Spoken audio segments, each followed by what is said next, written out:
Anne Hathaway has never been fond of excessively long interviews, especially when they stray from the main topic. She has enough experience to understand that not all journalists ask questions in good faith. Some are willing to do whatever it takes to grab attention, even by bringing up sensitive topics to stir controversy. The press conference took place after the premiere of her latest film. Flashlights flickered continuously, voices overlapped with familiar questions about her role, the filmmaking process, fashion, and even her personal life.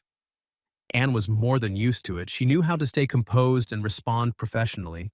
But then a question was asked, and the atmosphere in the room noticeably shifted. A journalist with a mocking tone suddenly steered the conversation toward religion. He made no effort to hide his disdain when mentioning Christians, implying that their faith was outdated and that those who still believed in it were backward. It was not a question born of genuine curiosity, but rather a veiled insult. Anne heard every word clearly. She sensed the subtle change in the room's atmosphere. Some reporters stopped taking notes. A few exchanged glances, while others hesitated.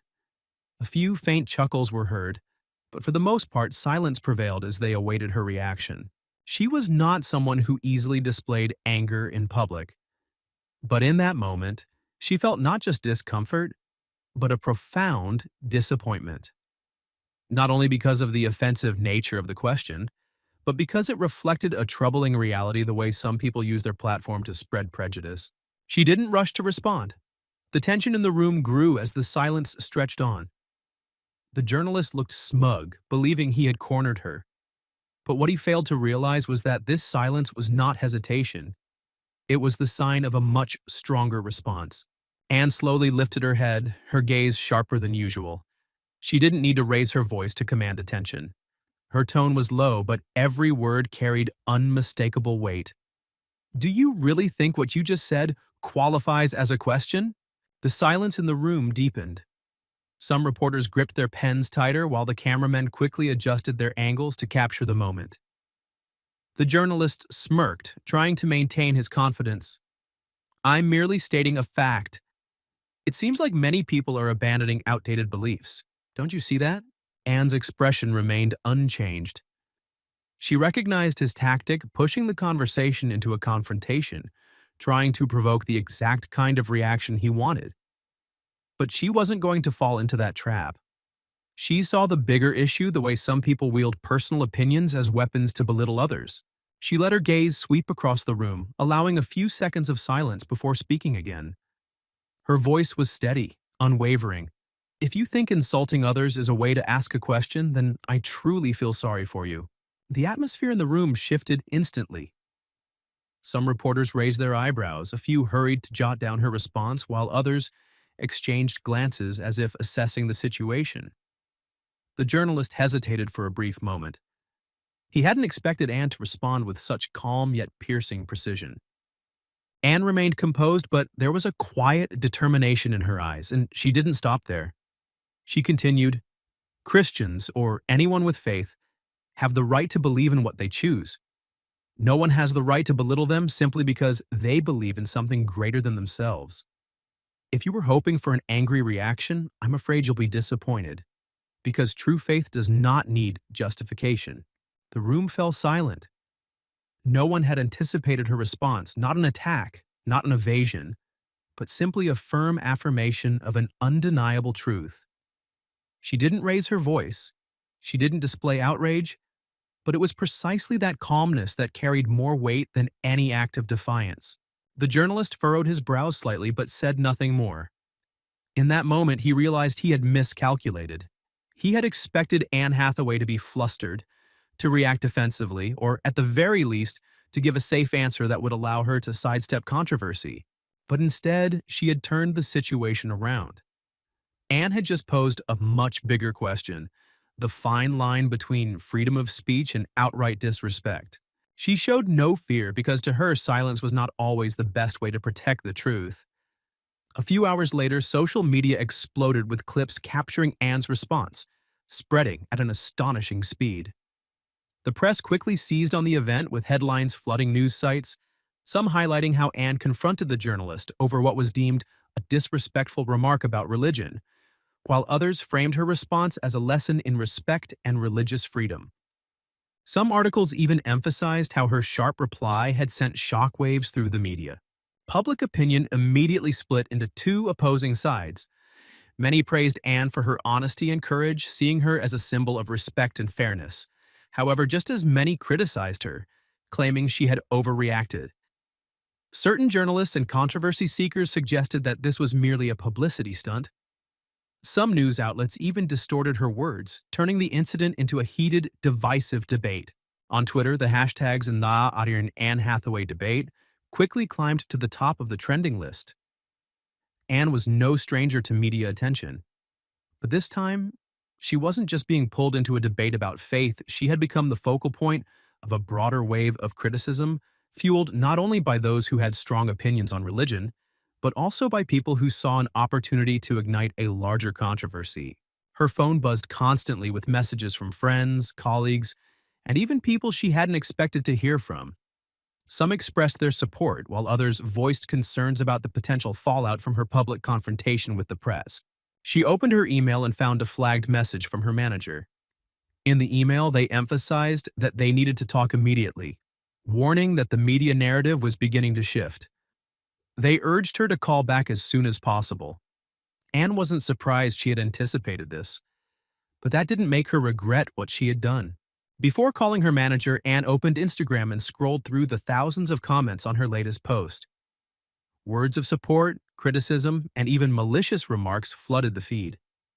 But one comment made her pause. It was a message from an unverified account, not a celebrity, not someone famous, just a simple note thanking her for standing up for people like them, people who couldn't speak for themselves. Anne stared at the screen in silence.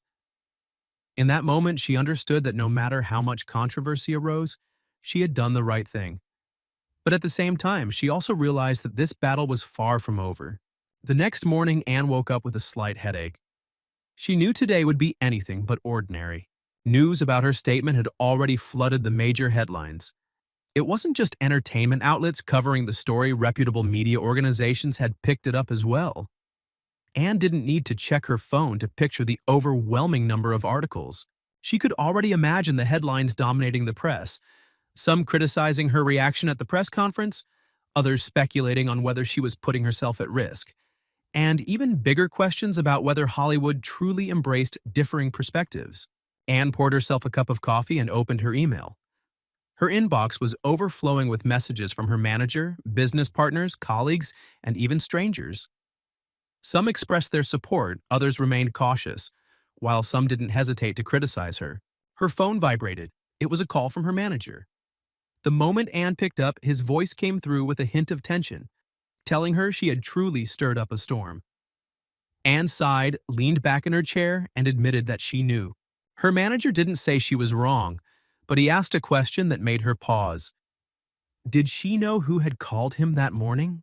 Anne closed her eyes, running through a list of possible names in her mind, then guessed it was the studios. The response from the other end confirmed her suspicion. Not just one, but two major studios had expressed concerns. A project she had been negotiating was now at risk of being put on hold if they felt she was attracting too much controversy. Anne tightened her grip around her coffee cup. She wasn't entirely surprised, but there was something unsettling about the realization. Were they truly concerned about her defending freedom of belief? Her manager was silent for a moment before replying slowly. He didn't say the issue was her beliefs, but he reminded her that she understood how Hollywood worked. They didn't like people drawing too much attention in this way, especially when it involved a sensitive topic like religion. Some producers had already voiced concerns that if Anne continued speaking out, she could become a risky name for major projects. Anne let out a laugh, but it was dry and hollow. This situation was nothing new. She had seen others pushed to the sidelines simply for standing up for what they believed in. And now, she was the next in line. But she knew one thing for certain: she was not someone who wavered easily. Anne walked over to the kitchen counter, poured herself another cup of coffee, and left her phone buzzing on the table. Her inbox continued to pile up with new messages. The question of whether Hollywood truly accepted differing perspectives lingered in her mind. But she didn't need an answer, she had known it all along. She wasn't surprised when her manager brought up past cases talented actors, directors, and writers who had been cast aside for speaking up for their beliefs. But she had never imagined that one day she would be the one in that position. She took a deep breath before bluntly asking him what exactly he was trying to say. Her manager fell silent for a few seconds, then his voice softened. He just wanted her to be careful. He knew she wasn't someone who backed down easily, but if she wanted to maintain her career, she needed to think carefully about her next steps. Anne didn't respond. She had no regrets about what she had said, but she also understood that this wasn't just about her. It affected the projects she was involved in, the people who had put their trust in her, and the colleagues who had stood by her side.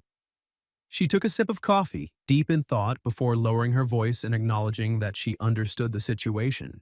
That afternoon, Anne decided to step away from the whirlwind of news. She took a walk along the street near her home, letting her mind wander freely. She was fully aware of the choices before her. If she stayed silent, the storm would eventually pass, but that would also mean surrendering. If she continued to speak out, she risked losing opportunities, facing consequences, and watching doors slam shut in front of her. Scrolling through dozens of unread messages on her phone, Anne stopped at one from a director she had worked with before. In it, he reminded her that Hollywood could easily turn its back on those it deemed troublesome, but he believed she wasn't the kind of person to be ruled by fear. He urged her not to let them silence her. Anne read the message over and over, a powerful emotion rising within her. Hollywood could be ruthless, but she wouldn't let it suffocate her voice. She was ready to respond. That evening, Anne Hathaway sat in front of her computer screen, her fingers hovering lightly over the keyboard, but not typing a single word yet. She knew exactly what she wanted to say, but how she said it was what truly mattered. A part of her wanted to stay silent, to let the storm pass, but the stronger part of her reminded her that if she bowed her head now, there would be no next time to stand up. Finally, she opened Twitter. The post wasn't long, but it was strong enough to make her stance clear. Mutual respect is not a foreign concept. Defending someone's beliefs does not mean attacking someone else. If standing up for respect is considered controversial, then perhaps the problem isn't with me. After hitting post, Anne watched as notifications flooded her screen. Within minutes, tens of thousands of likes and thousands of comments appeared. Supporters shared her post, expressing their respect. But alongside them came criticism, personal attacks, and backlash. Anne had expected this, but it didn't shake her resolve. Her phone continued to buzz with encouraging messages from colleagues, but one in particular took her by surprise. Some of the industry's top directors had quietly expressed their support. Though not publicly, they wanted her to know she wasn't alone. However, not all the responses were positive. An email arrived from one of the studios she had been in negotiations with. The message was brief. "We believe this is not the right time to continue discussions on this project." Anne stared at the words.